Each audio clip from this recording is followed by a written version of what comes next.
All right, today we're going to begin by showing you some basics about how to use a notebook in class. So first thing you're going to notice about the notebook when you open it to page number 1 is there is a red line right here. So with that red line, that's where we're going to line up our notes.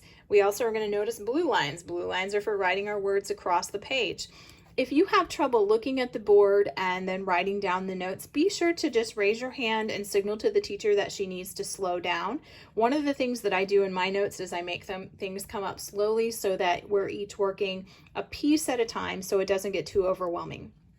All right, so first things first, when you look at the smartboard, you're going to notice at the top of each slide, there's our essential question that we're working on. So today we're working on identifying the reasons that our country needed a stronger central government. You don't need to write that in your notebook. That's just for you and for me to remember the whole purpose of why we're learning this unit. Now, the next thing you're going to notice when I hit the advanced arrow is that the title of our unit pops up. So we're going to write this at the top of our notebook page, Articles of Confederation. I'm going to start out by writing this in pencil because it's not a super important thing. So I save my colors, my pens, my colored pencils, my highlighters for when things are important that I really need it to stand out. This is just the name of the unit. So I'm going to start out by writing Articles of Confederation at the top of my page as the title of our unit. This will help later on when I'm trying to look for my notes.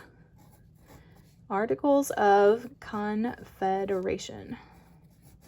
I'll give you guys just a minute to add this to your notes. Pause the video if you need to, so everyone has a chance to get that written down.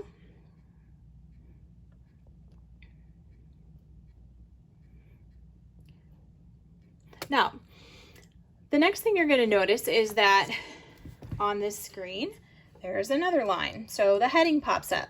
The first thing we're going to talk about is the rules for creating a new government. You're going to see that G-O-V''T. That stands for the word government. Okay, that's what it means. So I want you to write this heading in your notebook. Again, it's only in black, so that means it's not a super important word, but it is how we're going to organize our notes. We're going to start out talking about rules for creating a new government. So take a couple of minutes. I want you to write that heading at the next line. So we're going to start right at the red line, top line. Now, as we continue forward, the next thing you're going to see is that number 1, each state needs a government to run it. So we know that not all of the states, you can't just say, poof, let's have somebody lead our country. We got to have some kind of organization. We got to have somebody that helps do things. We got to have somebody that's in charge.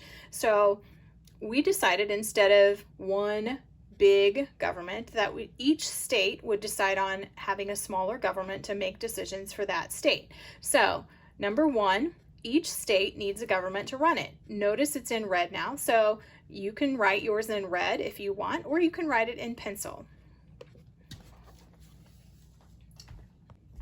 So now that I have this written in my notes, I'm going to follow along as the teacher continues the lesson, and new things that she wants you to write down will show up in the same format.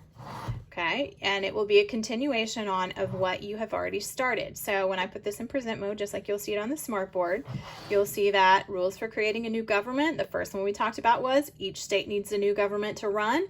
And then as the teacher continues the lesson, she'll put up the next one. And so you would continue your notes by putting a number 2 and continuing the notes that she has on the board for you. All right, one last piece of advice that I'm going to give you as you start working on note-taking is that your teacher is going to hand you a Post-it. That Post-it is going to go at the top of your page of whatever page you are on in your notes. That way tomorrow when you get ready to come back, you'll know exactly what page that you need to either continue your notes on or turn the page and continue on the next page. Now, I generally don't write on the back side, I'll write on the next page.